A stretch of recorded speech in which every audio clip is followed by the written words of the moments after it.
இருக்கிறீங்கிறத நீங்க தெரிஞ்சுக்கங்க. அதனாலதான் அசுவனி நட்சத்திரத்திலிருந்து முடிவு நட்சத்திரம் வந்து எங்க வருதுங்க? ரேவதி இல்ல, முடிவு. பாட்பாட்டா வாங்க. முகம்பை 27.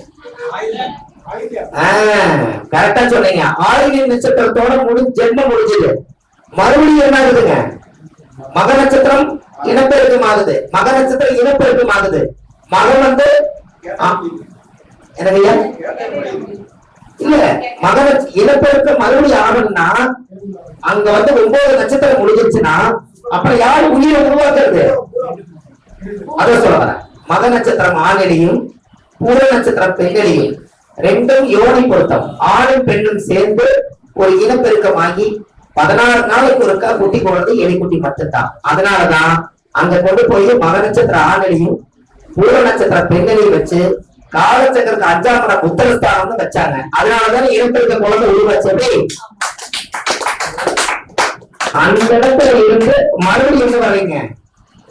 கேட்டுக்கு வந்துடுறீங்க. இங்க ஒரு யுகம் முடிஞ்சது. கேட்டுல இருந்து ரேவதிக்கு போறீங்க. கரெக்டுங்களா ஐயா? அப்ப புதன் தான் முடிக்கிறார். கரெக்டுங்களா? அதனாலதான் அர்த்தநாரீஸ்வரர் ஆண் பாதி பெண் பாதி, ஆணும் இல்ல பெண்ணும் இல்ல நிக்கிற புதன் வந்து அந்த நட்சத்திரமா இருந்தனாலதான் பிறவி இல்ல. அப்ப மறுபடியும் உற்பத்தி ஆகி ஆகணும். அதனாலதான் காலச்சக்கரத்துக்கு கடவுள் தாண்டி கொண்டு போய் 5ஆம் இடம் சிம்மத்தை கொண்டு போய் வச்ச சூரியன் கரு வளர்ச்சி அப்படி வச்சிருக்காங்க.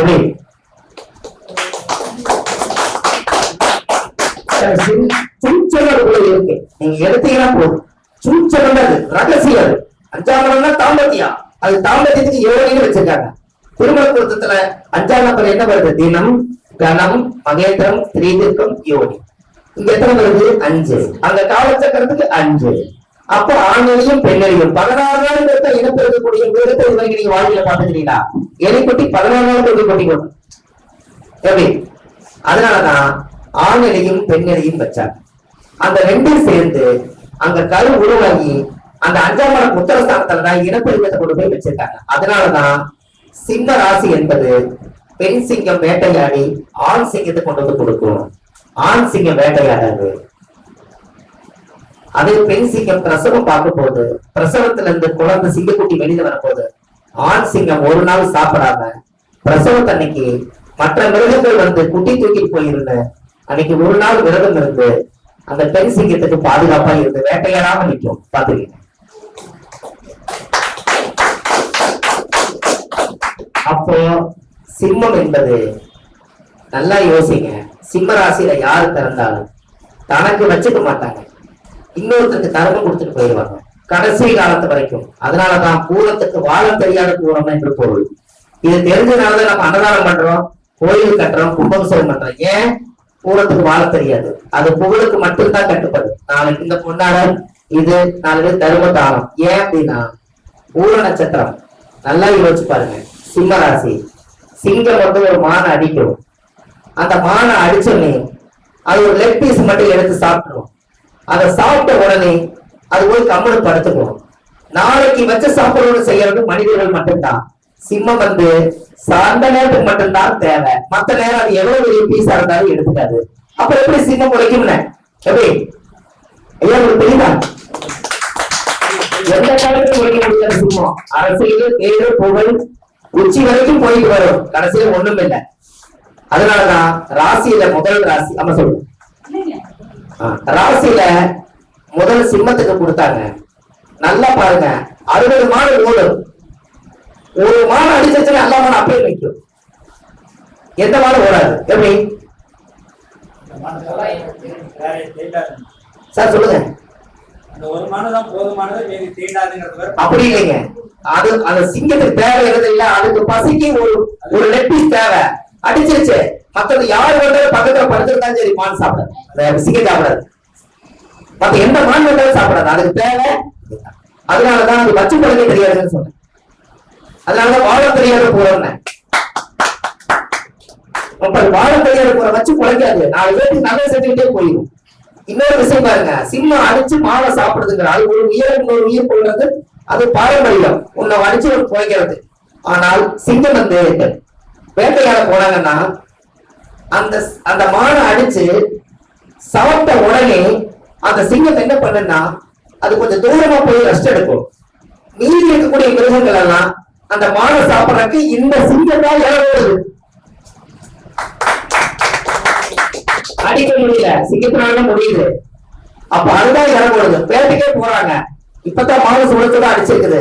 ஒரு காலையில சடை பிடிச்சிருக்க சிங்கம் சரி விடு அப்படின்னு சொல்லி போட்டு தூக்கிட்டு வேட்டைக்கு வந்தவர் என்ன பண்ணிடுறாரு, மானை அடிச்சு போய் கொடுத்ததால இல்லையா. சிங்கம் என்னைக்கு ஏமாந்துரும். ஒரு விவசாயி நினைச்சுக்காதீங்க, அது வாழ தெரியாது. காரணம் என்னன்னா, ஒரு நாள் நரி வந்து சிங்கம் என்னன்னு பாத்துருச்சு.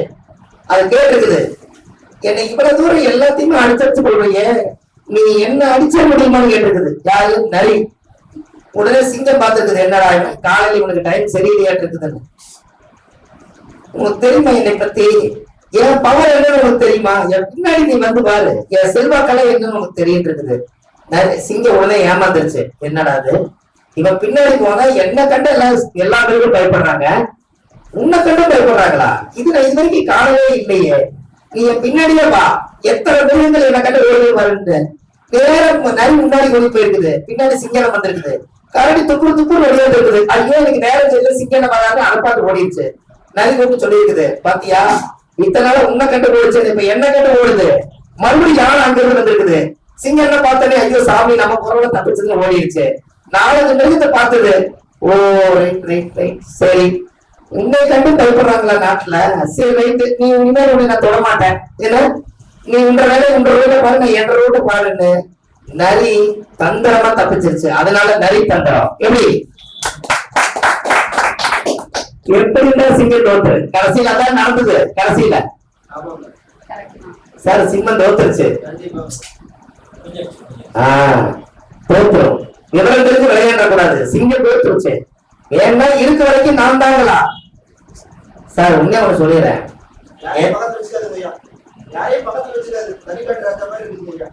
ஐயா நாங்களே அப்படித்தான் இருக்கோம். தனிப்பட்ட இப்ப நீங்க இங்க என்னை கூப்பிட்டீங்கன்னா இன்னொரு பக்கம் போய் எங்க கூட எங்க இருக்குது நான் யோசிச்சு பார்த்தா நல்லா வரும். திருப்பூர் வழியில் போகணுமா அப்படித்தான் தூக்கிட்டு இருக்கிறோம், காடு தெரியாம. அதாவது என்ன கேட்டீங்கன்னா, வாழ்க்கையே 30 வருஷமா தோச்சிட்டு குழைச்சிட்டு என்ன பாருங்க, வாழவே இல்லையே. அது வாழ தெரியாத போற எல்லாமே இறைவன் வச்சுக்கிற மாதிரியே இருக்கும். காசு பணம் பேரு புகழ் எல்லாம் கொடுக்கும், எதுவும் அவருக்கு உதவாது. இதெல்லாம் தெரிஞ்சுதானே ஆதரவற்ற மாதிரி அடக்கம் பண்றோம். என்ன பண்ண போறீங்க, இப்ப சாப்பிட்டீங்க, இந்த கொஞ்சம் பொறுத்து ஒண்ணு பாத்ரூம் போகணும், அதுக்கப்புறம் மறுபடியும் நைட்டு இறந்துடணும். இதுதான் மனிதனுடைய வாழ்க்கை. புண்ணியம் எங்க சேர்த்து வச்சோம்ல, புண்ணியம் செய்வதற்கே புண்ணியம் செய்திருக்க வேண்டும். நாங்க இதெல்லாம் சின்ன வயசுலயே கிளி ஜோசி பார்த்து உடுக்கி அடிச்சு குறி சொல்லி எல்லாம் தாண்டி தாங்க பஞ்சாங்க தூக்கி 30 வருஷமா முடியாது. ஏதோ இந்த அளவுக்கு பேசுறதுக்கு காரணமே அந்த காலத்து அனுபவம் தான். இன்னைக்கு ஆதிவார பரிகாரத்தை கொண்டு வந்ததுக்கு காரணமே நம்மள போல கஷ்டங்களை வாழாம தெரிஞ்சு தெரியாம வாழ்றாங்களே, கொஞ்சம் தெரிஞ்ச விஷயத்த சொல்லுவோம் மக்களுக்கு. அதுக்கு ஒரு வாய்ப்பு கிடைக்கிறத பயன்படுத்திக்கிறதுக்காகத்தான் நம்ம தொழிலெல்லாம் விட்டுட்டு இங்க வர்றதுக்கு காரணம். இந்த காசு பணம் எல்லாம் ஒரு காலத்துல நம்ம தேடி போனது நம்மளை தேடி வருது. அது வேண்டாம், நம்மளுக்கு மக்கள் நம்மளை தேடி வரணும், ஜனங்க நம்மளை பத்தி பேசணும், நாம பிறந்ததுக்கு ஒரு அடையாளம் வேணும். அப்ப அந்த ஜாதகத்துல இந்த ஒரு கர்மா தான் நம்மளை செயல்படுத்துறதுன்னு நீங்க தெரிஞ்சுட்டாலே நம்ம இனிமேல் சார் நல்லா யோசிச்சு பாருங்க. காலையில இருந்து பொழுத வரைக்கும் உங்களுக்கு சாப்பாடு கலங்க சார் வருது.